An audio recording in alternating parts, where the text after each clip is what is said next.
Ousmane Christian Diarra, secrétaire général du syndicat autonome des administrateurs civils du Mali, SYNAC.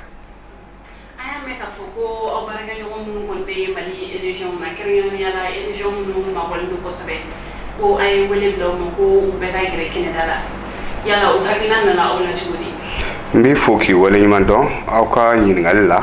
parce que o b'a to an na se ka kunnafoni ɲuman di jamanadenw ma. O hakilina nana na min na an y'a ye k'a fɔ ni san fila laban in na don o don kunun ka fisa bi ye anw ka lakana na. An ka mɔgɔ minnu bɛ sigidaw la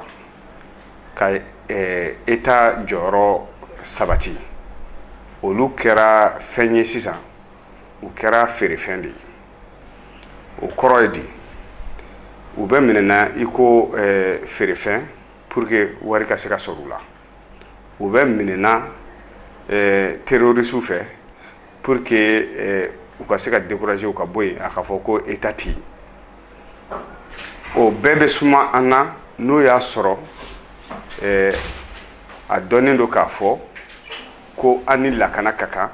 pour que État jɔyɔrɔ ka se ka sabati. San fila laban in kɔnɔ commandant seegin olu de minɛna terroriste fɛ dɔw bilala fila bɛ bolola halisa fila min bɛ bolola o ye Farakɔ sous-préfet kabini décembre 2019 o b'u bolo. Filanan o ye Gourma Rousse préfet o b'u bolo kabini mois de mai tɛmɛnen. Nin y'a dɔgɔkun fila ye commandant fila taara minɛ f'u ka bureau kɔnɔ. Dire sous-préfet central n'a bɛ fɔ o ma deuxième adjoint ani Danga o ye dire arrondissement dɔ ye o fana sous-préfet. U kun bɛ préfet fana nɔfɛ Ala y'a to u ma se k'o sɔrɔ. O de kama an ye welewele dabila u ma komi dɔw fagara f'u ka so dɔw fagara min bolo ka min sauté ni dɔ ye avril kalo Dinanguru sous-préfet u ye min bila k'o ka mobili faga a ka mobili kun bɛ position sabanan de la u y'a to fo mobili sera min ma wagati min u ka sɔrɔ ka sauté parce que kabini fɔlɔ u tun y'a wele k'a fɔ a ye k'u t'a to yen. Donc olu bɛɛ de faralen ɲɔgɔn kan fagali minɛni bagabagali nenini ani jagoya kiriw minnu daminɛnen don politique mɔgɔ minnu mana perdu fɛ olu bɛɛ de farala ɲɔgɔn kan an ko sani lakana ka se ka sabati parce que ani gouvernement kun ye fɔkabɛn dɔ sɔrɔ avril kalo tile 22 ko u bɛn'o lakana komi gouvernement tɛ yen fɔlɔ an ko sani o lakana ka se ka sabati u bɛɛ ka taa yɔrɔ la yɔrɔ min ma n'u ja u hakilila k'u bɛ lakana sɔrɔ yɔrɔ min na nin de nana a hakilina ye an na.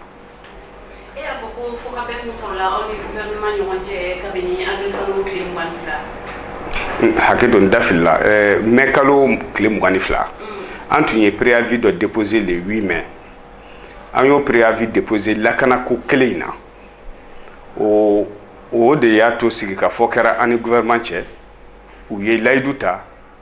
mai kalo tile 22 k'u bɛ lakana sabati. Donc u ye commission dɔ créé ko bini sigi k'a lajɛ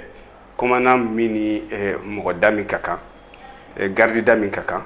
commandant bɛ se ka lakana u ka mission senfɛ cogo min ko an bɛ sigi ka o kumaw fɔ. O baara kun kan ka kɛ don min yɛrɛ o don de bɛnna ni 5 juin ye ni marche ba in kɛra donc baara ma se ka kɛ. O nana kuncɛ ni gouvernement ka démission ye gouvernement tɛ yen or politique mɔgɔw de y'an kuma kɛ ɲɔgɔn ye donc comme politique mɔgɔ tɛ yen gouvernement tɛ yen lakana in tɛna se ka sabati sisan an k'u ma u bɛɛ ka taa yɔrɔ min na u bɛ lakana sɔrɔ parce que kibaruya jɔn wilibaliw b'an bolo k'a fɔ commandant u si tɛna to yen bilen kɔrɔn fɛ ani centre la ni fɛɛrɛ kɛr'u ma. Mais aw ni jamana ɲɛmɔgɔ aw ka ɲɔgɔn ye laban in kɔfɛ ni a ma se ka ɲɛnabɔ bilen nɔ o kɔfɛ aw ma fɛɛrɛ wɛrɛ tigɛ pour que aw bɛ se ka sigi ka kuma commandant olu lakanali la. Fɛɛrɛ wɛrɛ tɛ se ka sigi sen kan tant que commission min fɔra an ka bɛnkan sɛbɛn in na n'o commission ma sigi o commission de mana sigi o commission na ministère de la défense b'a la ministère de la sécurité b'a la ministère de l'administration territoriale b'a la anw syndicat fila wɛrɛ fana b'a la an bɛ sigi commandant k'a ta gouverneur ka niveau la ka jigin fo commandantinin ka niveau la min ni min ka kan et puis a bɛ kɛ condition min na an bɛ jɛ ka o de kuma fɔ malheureusement n y'o de f'i ye sisan gouvernement tɛ yen bilen ni gouvernement tɛ yen politique mɔgɔw dun de bɛ se ka u ka baarakɛɲɔgɔnw bila baara la olu de bɛ se ka layidu ta olu de bɛ se ka signer kɛ ni an ye comme o tɛ yen sisan a bɛ komi fɛn bɛɛ jɔlen don an dun fana tɛna se ka o makɔnɔ parce que terroristes tɛna o makɔnɔ k'a fɔ k'u t'an ka mɔgɔ minɛ misali la dire commandant min minɛna sisan a minɛna k'a sɔrɔ gouvernement tɛ yen a y'a to anw de kumana ni terroristes ye gouvernement ma i tɛgɛ kɔrɔta gouvernement ma fɛn kɛ a m'i da don a la a ma foyi kɛ parce que gouvernement tɛ yen min bɛ se ka négocier n'u ye an wajibiyara ka négocier ni terroristes ye ka mɔgɔw bila k'u deli ka mɔgɔw bila ka fɛɛrɛ kɛ pour que an ka se ka an jɛɲɔgɔn n'an baarakɛɲɔgɔn sɔrɔ o condition min kɛra o de b'a to dɔ bɛ fara u ka lakanabaliya kan. I ka kuma kɔnɔna la i bɛ k'a fɔ siɲɛ caman ko gouvernement tɛ yen mun de kama e bɛ ka o kuma in fɔ tan. Oui parce que gouvernement tɛ yen min na a bɛ ka anw mago sa an ka bɛnkan sɛbɛn min an y'a signé mai kalo tile 22 ni gouvernement tun bɛ en poste sisan b'a sɔrɔ lakana ko kun kuma sabatira parce que n y'o de f'i ye a commission kun ka baara fɔlɔfɔlɔ don min kun prévoira bɛnkan sɛbɛn da o kun ye 5 juin an kun t'a dɔn k'a fɔ o y'a sɔrɔ fɛn a ma fɔ ko bɔli ka kɛ donc an bɛnna kan ko le 5 juin an bɛ sigi an ni gouvernement bɛ sigi ka kuma malheureusement o bɛnna ni marche ba in ye baarakɛda si ma dayɛlɛ a don kuma tɛ k'a fɔ ko mɔgɔw ka sigi o fana mouvement bɔra yen dɔrɔn o nana bɛn ni gouvernement cili ye ni gouvernement cira lamɛnbaga t'anw na bilen parce que secrétaire généraux minnu bɛ yen fɔlɔ ka ko la tɛmɛ yani ministre kura ka sigi olu secrétaire généraux tɛ se ka gouvernement engagé politique mɔgɔw de bɛ se ka gouvernement engagé politique mɔgɔ tɛ yen bilen comme politique mɔgɔ tɛ yen an ka lakana in an ka baara min kun kan ka kɛ lakana kama o fana tɛ ka se ka kɛ donc voilà pourquoi a kɛlen don problème blocage ba ye an bolo bi. Ni i ka kuma faamuya a kɛlen bɛ i n'a fɔ aw ma jamana ɲɛmɔgɔw kibaruya aw ka nin waleya in na. Jamana ɲɛmɔgɔ kɔni u kan ka kibaruya cogo min na u kan ka u kibaruyara ten an ye sɛbɛn min ta k'an ka commandant wele ko bɛɛ ka taa yɔrɔ min man'i diya an y'a ci président de la république ma an y'a ci premier ministre ma bon ministre de l'administration territoriale tɛ yen mais baarakɛla minnu bɛ yen ɲɛmɔgɔ minnu bɛ yen an y'a ci u ma ministre de la défense yɛrɛ tɛ yen mais a ka baarakɛɲɔgɔn minnu bɛ yen an y'a ci u ma ministre de la sécurité o yɛrɛ tɛ yen mais ye baarakɛda an y'a ci o ma an ka commandant 285 an y'a ci a bɛɛ kelen kelenna ma commandant ciniw commandant kɔrɔba 54 an y'a ci a bɛɛ ma gouverneur 15 an y'a ci a bɛɛ ma donc mɔgɔ si tɛ yen k'a fɔ ko min ma a kibaruya sɔrɔ ou bien min ma sɛbɛn sɔrɔ an y'a ci a bɛɛ ma. Commandant bɛ dugu minnu na tantɔ ni olu taara ka bɔ o dugu ninnu na yala o tɛna kɛ kɔlɔlɔ ye o dugudenw ma. Bamananw b'a fɔ ko ni fiɲɛ wulila bɛɛ b'i bolo da i kun kan an mɛnna k'an yɛrɛ faga mɔgɔw ye wa hali sini an b'an yɛrɛ faga mɔgɔw ye nka f'an ka tiɲɛ dɔ fana fɔ ɲɔgɔn ye commandant fɛn fɛn bɛ ka wuli commandant fɛn fɛn bɛ ka minɛ a si tɛ ka minɛ dugudenw ɲɛna ma koyi dugudenw yɛrɛ ye complice y'a la n'i y'a ye ko in mɛnna tan parce que jamanadenw yɛrɛ ye complice y'a la sɔrasiw tɛ dɛmɛ gendarmew tɛ dɛmɛ policiw tɛ dɛmɛ commandant tɛ dɛmɛ o bɛɛ ka bɔ yen bi commandant joli de ka so bɛ ka jeni commandant joli ka bureau bɛ ka jeni k'a sɔrɔ maa min ma bɔ o bɛɛ ye jamanadenw ka ko de ye donc an tɛ se k'an sigi an fana mana sa musow de b'an kɔ denw b'an kɔ minnu tɛ ladon gouvernement fɛ i ko ni sɔrasiw sara olu bɛ ladon gouvernement fɛ cogo min an muso n'an denw tɛ ladon balima wɛrɛw fɛ ou bien mɔgɔ wɛrɛw fɛ i ko a bɛ kɛ sɔrasiw ye cogo min anw ma organiser fo ka taa se o ma wa gouvernement m'anw jate ka taa se o ma donc an tɛna se k'an yɛrɛ to yen i ka sa i ka kɔ ka lanɔgɔsi ko mɔgɔw kama mɔgɔ minnu yɛrɛ généralement olu yɛrɛ de b'i minɛ k'i di terroristes bɛ na yɔrɔ yɔrɔ la ko dogolen tɛ o a bɛɛ bɛ se ka kunbɛn ni population kun bɛ fɛ ko in ka ban sisan b'a sɔrɔ a nɔgɔyara donc komi an tɛna se ka to yen population ko parce que population tɛ dɛmɛ don mais an bɛ ko kɔni kɛ min fana b'an lakana k'an kisi ko dɔ ma an ka nin nali yɛrɛ ka fisa gouvernement ma parce que ni tuma o tuma ni commandant kelen minɛna a ma fɔ an ye gouvernement ma fɔ an ye mais an ye min mɛn mankan na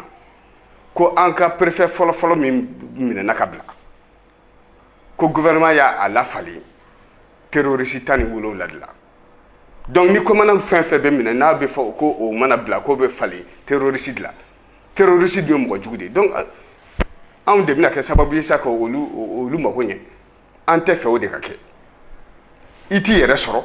i bɛ tila k'a to terroristes bɛ u yɛrɛ sɔrɔ o fana tɛ hɛrɛ ye jamana ma donc vraiment fɛn caman b'a kɔnɔ o ko tɛ se ka fɔ mais a laban an bɛ dɔw bɔ kɛnɛ kan population yɛrɛ fan caman man ɲi donc terroristes fana olu fana bɛ ka anw de kɛ falen fɛn ye n'u y'a minɛ u bɛ wari sɔrɔ ou bien u bɛ liberté sɔrɔ minnu bɛ kaso la o ye fɛn ye o tɛ se ka bɛn. commandant ninnu sisan ni olu kɔni nana kɛnɛya ka bɔ u ka baarakɛyɔrɔw la kɛrɛnkɛrɛnnenya la yala o bɛ se ka degun jumɛn lase jamana ma fo ka taa se u bɛ yɔrɔ min na o dugudenw yɛrɛ ma. jamana de kan k'a dɔn k'a fɔ k'a bɛ degun lase a ma pour que k'a kunbɛn. Mali sariya papier bɛɛ ko n'i ye statut général de la fonction publique ta o ko baarakɛla a ka lakanani a sigida la a ka baarakɛyɔrɔ la a ka baara kɔnɔna na o ye wajibi ye gouvernement ma commandant ka dama sɛbɛn n'o ye commandanya sariya sɛbɛn o ko commandant ka lakanani a farikolo la nin na kasoko la tiɲɛni minnu bɛ se ka se a ka nafolo ma o lakanani o sabatili o wajibi ye gouvernement ma ni gouvernement ma se k'o kɛ a bɛ komi contrat e y'i ta signé ne ye n ta signé ne ye n ka contrat kɛ o ye ka taa i ye n bila yɔrɔ min na n taara yen ne kan ka lakanani min sɔrɔ o ye nin yɔrɔ ye e m'o kɛ n'i m'o kɛ donc contrat dɔ y'a ta kɛ dɔ m'a ta kɛ i fana bɛ wajibi ka i ta ɲini anw ta ɲini o de ye an y'an ka contrat kɛ ka taa bɛɛ b'a dɔn k'a fɔ yɔrɔw man ɲi bi mais an taara an sigi mais ka taa an sigi garde t'an bolo an bɛ ko fɔ mɔgɔw bolo an bɛ minɛ i ko sɛ Farakɔ sous-préfet filɛ nin depuis décembre fo bi mɔgɔ kelen tɛ yen gouvernement na min taara dɛrɛmɛ kelen di a ka so tension b'a la diabète b'a la a bɛ baloya a salen don an t'a kalama Ararus commandant tension b'a la diabète b'a la a yɛrɛ farikolo bɛɛ binna ka bɔ a kan a bɛ minɛ don min a bɛ baloya a tɛ baloya an t'a kalama fɛn tɛ fɔ an ye foyi tɛ fɔ an ye foyi tɛ kɛ fana denbaya ni u kɔ ye denw bɛ ekɔli la sɛgɛn ni fɛn bɛɛ b'u kan musow bɛ yen denw bɛ yen foyi tɛ k'u ye hali sara sɔrɔli a ma nɔgɔn fo an syndicats de ka boli pour que u ka sara ka se ka sɔrɔ an bɛ se ka t'o la an fana ye denbayatigi de ye an ye kɔtigi de ye fa b'an na ba b'an na somɔgɔw b'an na denw b'an bolo an tɛ se ka to olu ka maɲumako kɛ parce que bɛɛ b'a kalama k'a fɔ Mali baarakɛla kelen da joli nɔrɔlen de la ni e kelen bɔra yen da caman de bɛ sɛgɛn donc situation ye o de ye ni gouvernement b'a dɔn an ka bɔli a bɛ tiɲɛni bila jamana kun u k'u jija min b'a to an kana bɔ yen u k'o kɛ ni population yɛrɛ b'a dɔn ko an ka to yen ko nafa b'a la u k'u jija min b'a to olu fana bɛ se ka lakana sabati o bɛ kɛ parce que lakana tɛ gouvernement dɔrɔn ka ko ye an bɛ min dɔn fɔlɔfɔlɔ commandanya la commandant n'a ka garde kelen tun bɛ se ka yɔrɔ bɛ lakana sabati parce que ni fɛn fɛn kojugu kun bɛ kɛ a kun bɛna fɔ commandant ye k'a fɔ nin ko bɛ yen garde n'a dɔgɔya bɛɛ an kun bɛ se k'a kunbɛn mais bi bi in na anw de kɛra jugu ye ni min dimina dɔrɔn politique mɔgɔ min mana dimi jeunesse min mana dimi donsow mana dimi dugutigi ni alimami minnu mana dimi u bɛɛ b'u ɲɛsin anw de ka yɔrɔ ma ka taa yɔrɔ jeni Keɲeba ta kɛra 2018 Kani Bonzo ta kɛra 2018 Kayita kɛra mois de mai le 13 mai tout près ka taa yɔrɔ jeni u ma min u ma bɔ u ma foyi kɛ mɔgɔ la u sen tɛ ko la u data ko la ko parce que dɔrɔn u ye commandant lakaya donc k'o cayara ni lakana tɛ sɔrɔ au moins an k'an yɛrɛ sɔrɔ. Ni y'a faamuya aw ka baaraw jɔli sisan ni yɔrɔ kofɔlen ninnu na a bɛ se ka kɔlɔlɔ jumɛn lase dugudenw yɛrɛ ma ale ni fo ka taa se. A kɔlɔlɔ tɛ ban parce que normalement service si tɛ ka baara kɛ ka ɲɛ ni anw tɛ yen donc i kɛra service o service ye i tɛ se ka taa mission na i tɛ se ka i ka baara kɛ ka ɲɛ service yɛrɛ tɛ se ka ɲɔgɔn boloma dɛmɛ tant que mɔgɔ tɛ yen min bɛ se ka u fara ɲɔgɔn kan n'o ye commandant ye commandant de ye komi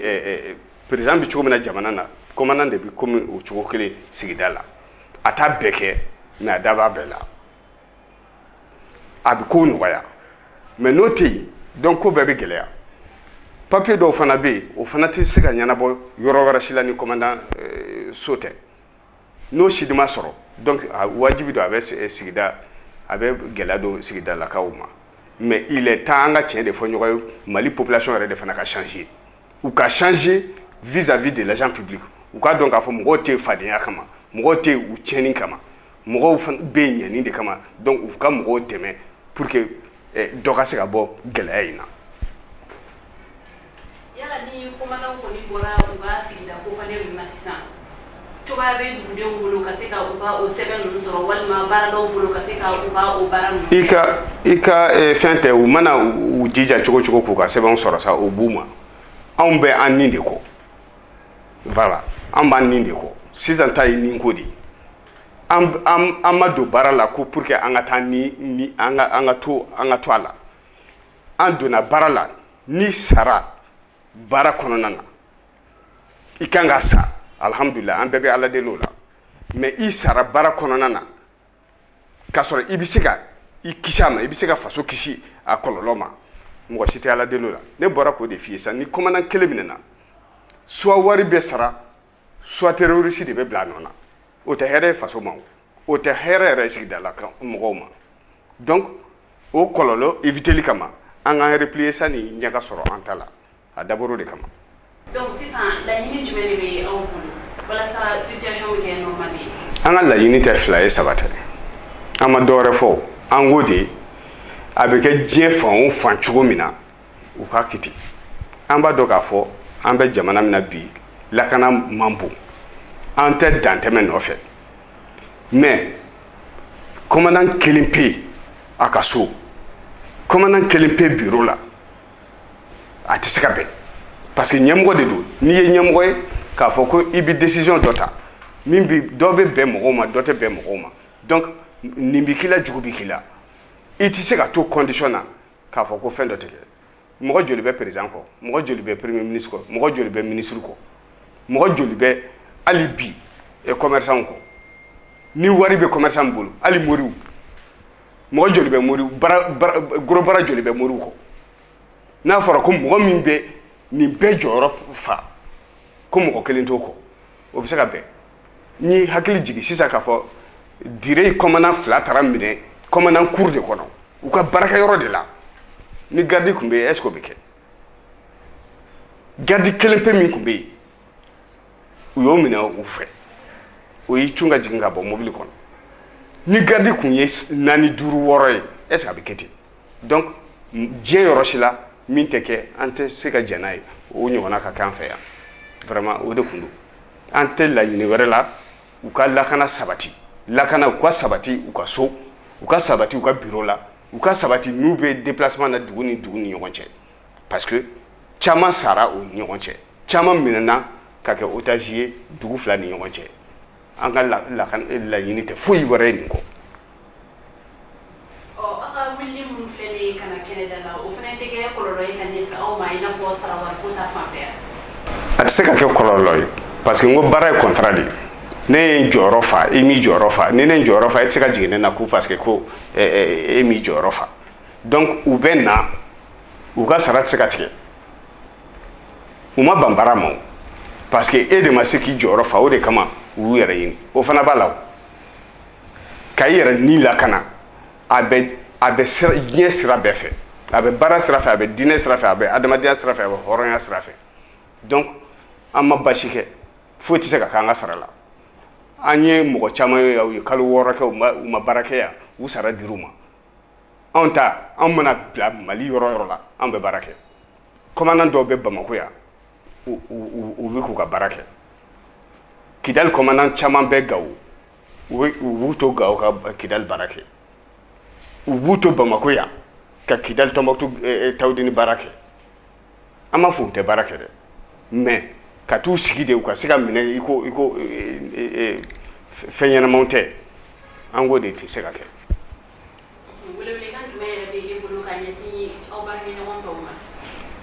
an y'o de f'u ye an ka lettre kɔnɔ fɛn barakɛ commandant commandant i y'a dɔn k'a fɔ i ni bɛ danger la i ka denbaya bɛ danger la i ka minɛnw cɛ yɔrɔ min ma n'i diya i ka taa yen an b'o de ɲini u fɛ an tɛ sɛgɛn o la an tɛ ɲinɛ o kɔ i nana sɔrɔ n bɛ ka point de kɛ bi ni commandant ye 100 ye min bi a ka poste la a tɛ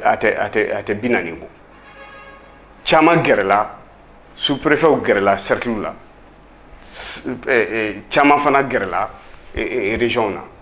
parce que o de ka nɔgɔ u ma an m'a fɔ bɛɛ kana Bamako an ko yɔrɔ min mana min diya de i b'a dɔn k'a fɔ i ni lakanalen don i ka taa yen donc u ko o welewele lamɛn pour que u ka jamana yɛrɛ kisi gɛlɛya dɔ ma u k'u yɛrɛ kisi gɛlɛya dɔ fana ma halisa u k'a dɔn 2 de bɛ bolo la Ali Cissé o ye Farakɔ sous-préfet nin y'a kalo 8 ye a bɛ bolo la Drissa Sanogo o ye Gourma Rados préfet nin y'a kalo 2 ye o bɛ bolo la donc an tɛ fɛ dɔ wɛrɛ ka fara a kan 2 procurateurs nin y'a dɔgɔkun 1 ye an tɛ fɛ dɔ wɛrɛ ka fara a kan an ta tɛ boli kɔfilɛbali ye boli yɛrɛ tɛ yɛrɛ ɲini de don yɛrɛ ɲini min don parce que contrat de b'anw ni gouvernement cɛ an bi bila ka taa yɔrɔ yɔrɔ mana an ja mais an fana bɛ nin k'i ye an bɛ nin min k'i ye o ye an bi ka lakana sabati bi wagati la an y'a fɔ commandant 17 de tora nin ko in na minnu sara a kelen tɛ yen min sara ko gouvernement y'i kɔfilɛ a kɔ la a ma kɛ a kelen tɛ yen min sara ko gouvernement y'a den ta k'a gɛrɛ a yɛrɛ la i ko a bɛ kɛ den tɔw la cogo min ala ni syndicat ka wulili o de kama den 7 sɔrɔla kɔsa in na pipi de l'État an y'o kɛlɛ kɛ pour que u ka se ka jate parce que Mali la suw tɛ kelen ye ɲɛnamaw tɛ kelen ye suw ka fisa ni ɲɔgɔn ye ɲɛnamaw ka fisa ni ɲɔgɔn ye an b'o kɛlɛ la pour que an bɛɛ ka jate kelen ye an b'u kɛlɛ la pour que an ka se ka lakana sɔrɔ an ka yɔrɔ la an ye kalikan min fɔ k'a fɔ an bɛ gouvernement an bɛ faso servi an mana taa yɔrɔ yɔrɔ pour que jamanadenw ka lafiya an ka se k'o kɛ mais yamɛ bɛ mɔgɔ mago ɲɛ o k'a sɔrɔ e yɛrɛ i bɛ balolen su de bɛ su tɛ mɔnɛ bɔ su tɛ baara kɛ mɔgɔ ɲɛnama mɔgɔ lakananen o de bɛ se k'i sigi k'a fɔ k'a bɛ mɔgɔ mago ɲɛ mais mɔgɔ min jatigɛlen don i tɛ nafa foyi t'i la donc gouvernement de m'a jɔ a jɔyɔrɔ la population fana tɛ k'a jɔ a jɔyɔrɔ la o de y'an bila nin seginni na sani o kow ka ɲɛ sɔrɔ ala sago aw bonya b'a la k'aw fo k'aw waleɲuman dɔn lamɛnni la